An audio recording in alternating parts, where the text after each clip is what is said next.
Alright, so here we are for part 2. I'll just jump straight into it. Time Warrior.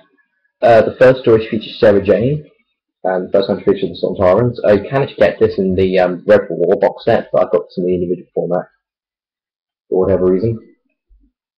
Again, good enough story. And this is actually the uncut version, because with the original video version you can only get like a edited version, which was like a movie. And yeah, so I haven't got any other stories for John Patrick's final season. And move on to the biggest collection I have for DVDs. Mainly comes from my Tom Baker section, even though I don't think it's great for Doctor. So anyway, we have Robot, his first story. It's completely done by John Patrick's producers. A good story as well, I think. I did enjoy it. It was a bit odd to begin with, but it was always just like a character overall. Very well done. Yes. DVD's just one collapsing.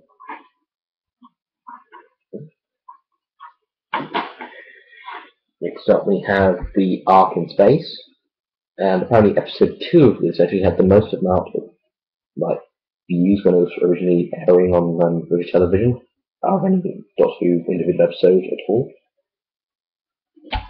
Again, another good story. It's not bad. Just want to be fan of the Warrens. Next up we have the Sontar Experiment, the first ever budget story, which was only 2 episodes long.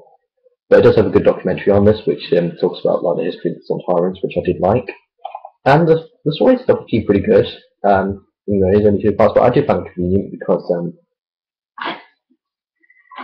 you can actually you don't waste time with it, whereas with the other ones you actually spend more time with it. Genesis of the Daleks. In 2006, considered the #1 Doctor Who ever, and at the moment still considered number 3. I can agree why it's so good. It is actually basically brilliantly done. It's very popular. It's very fine. There's nothing wrong with it in any way possible. Yes, it's done perfectly, and it's just a really good story. That was the first time to feature Davros as well, and you get, and the good thing about this is that you get a lot of special features, and I mean a lot. It's probably nice on 2 discs. We go skip a fair amount, go straight to Planet of Evil. It's good,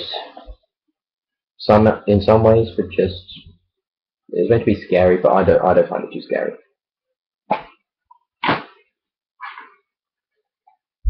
Pyramids of Mars, a very good story, and this is actually one that was most wanted for the 40th anniversary of Doctor Who, and it's a good story. I mean, I really do enjoy it. It's just a shame it's too taken. We do a whole lot until episode 4. Just the mummies that did most of the work, but it was good to see the effects of it. It was just very nice. And then we go to the Seeds of Doom. I honestly didn't know what to expect from this, but I mean, I'm really glad about this because it's very, very good. One of the better stories, I think, for Tom Baker. There's clearly an actual monster just painted green, and we didn't really see a whole lot of it. And so just, yeah, I would recommend that very much. We have The Hand of Fear, Sergei's final story. Decent enough, I'd say. Not too good, but it's alright. This does come with a O-ring cover, as did Genesis of the Daleks. You want to actually go find those covers, but they will be hard to track down. But yeah, so it's okay. The Deadly Assassin, the only story in the original series not to have a companion. Very, very, very nice. The person who did the master in this was very, very scary, I think. And this thing was basically just brought out very well done. It's set on Gallifrey, the Doctor's home planet, and I like it. Robots of Death, one of the first stories to actually be released, which is why it's got a different icon here. This is a re-released as well. A lot of people do say it's a really, really good story. I think it's good enough, but just not one of the better ones, I think. I find it really strange to do that for robots. Talons of Wei Fang. a bad story. A lot of people like it, but I do not. I find it very, very bland. I don't find it good in any way possible. I just don't like it. It got the costumes are right, I guess, but just the overall plot of it just wasn't really that good. Plus, I got really annoyed at Mr. Sin, the killing doll in it. I just yeah. Horrifying Rock, a kind of dark and moody story. But if you're into that kind of stuff, then go ahead and watch this.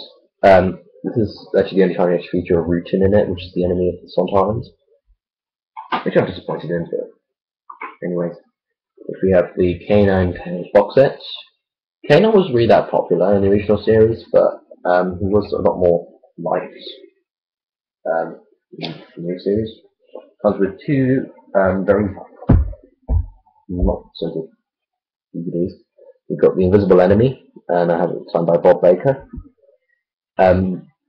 Yeah, so not bad, but just kind of what I describe, I guess, corny. Just not really too good. The effects were alright, I guess, but just I didn't like it as a whole. Just want to pick something out.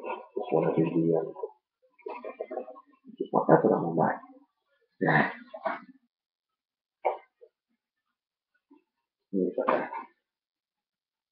So we go to the Image of the Fandal.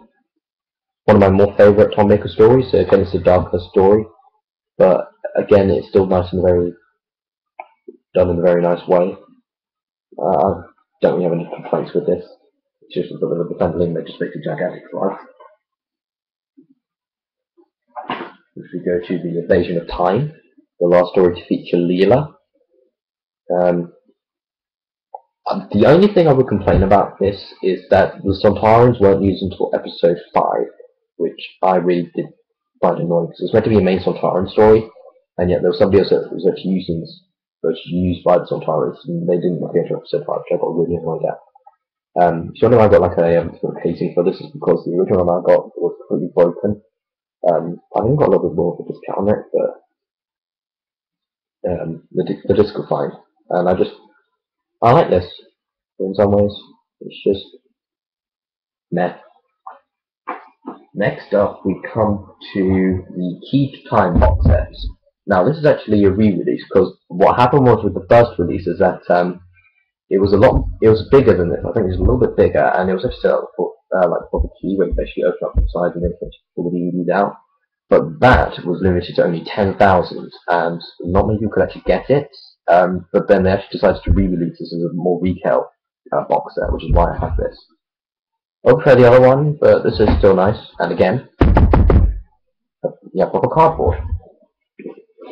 Some people just like out. So, you get 6 stories in this. The only 6 stories in the original series to have Neri Tam as Romana. The Virus Operation. A good story. One of the best ones of this box set, but not one of the best stories overall. He sounds good, but just not like great. Pirate Planet. One of the best ones. Probably second best, I think. Interesting story. Stones of Blood. Really hated, but I find some bits so bad that they're kind of funny in a way.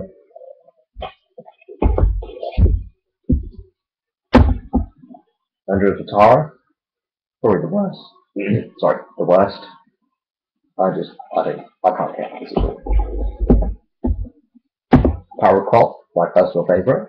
I do like this, and to date, Qual is the biggest Doctor monster in existence, even though the popular known from what I saw at the Blackpool Museum and what the Doctor Who, when it was still open, is that it was very tiny. It probably could be like that, so to do the proper effect. And then finally, the Armageddon Factor, where we had Lalla Ward in it, but as Princess Astrid, I believe. Whatever her name is. The longest one in it is 6 parts, but the other one's 4 parts. Okay, I like the special features in this one. And yeah, so I would recommend that. It doesn't really matter what box set you get, because the DVDs are exactly identical. It's just the box that's a little bit different. Destiny of the Daleks. This is where Lana War becomes the proper Romana. Oh, Return of Davros, Return of the Daleks. This was on a slight budget at the time, which is the reason why in episode 4 you had Davros instead being overly large, because he had to have a different actor, and then that use the original mask from before, and it just didn't really work out so well.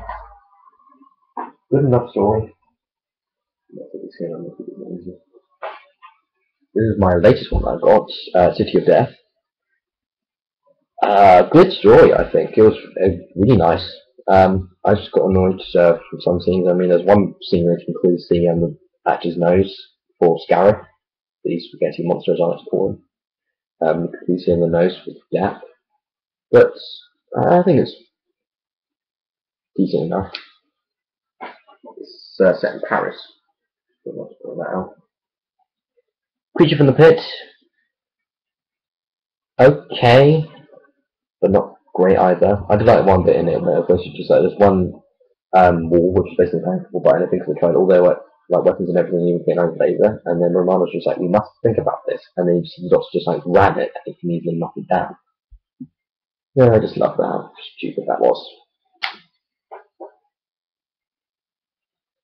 We go to the Leisure Hive. This is when they went in the 80s, and they had a change in the opening theme.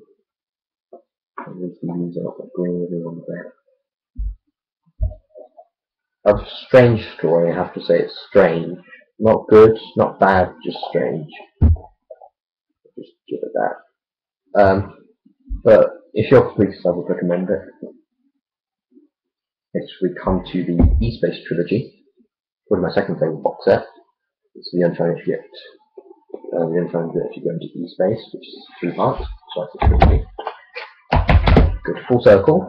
My fourth favourite Doctor Who story. Not many people seem to care about this too much, but I just love this.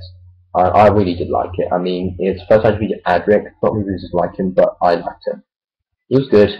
I like the story. I love the way they enter E-Space. I mean, it was good for the time, and I just liked it overall.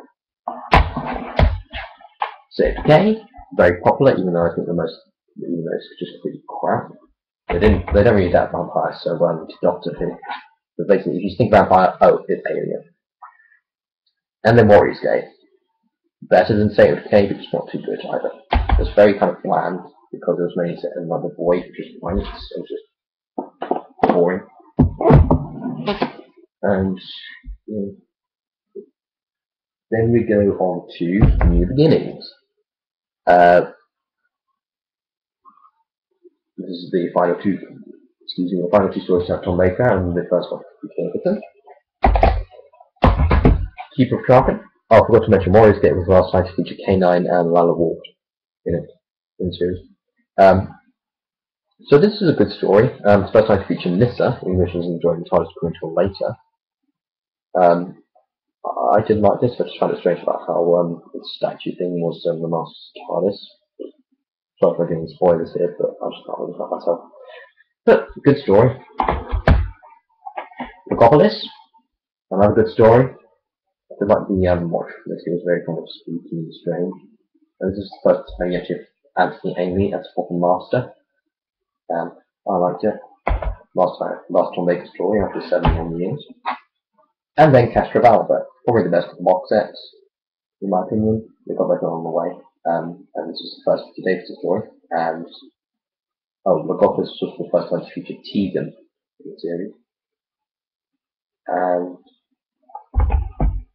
that's basically it. I'll go back, and then I shall probably cut off here, and then go on to part 3. Actually get it back in my case. There we go.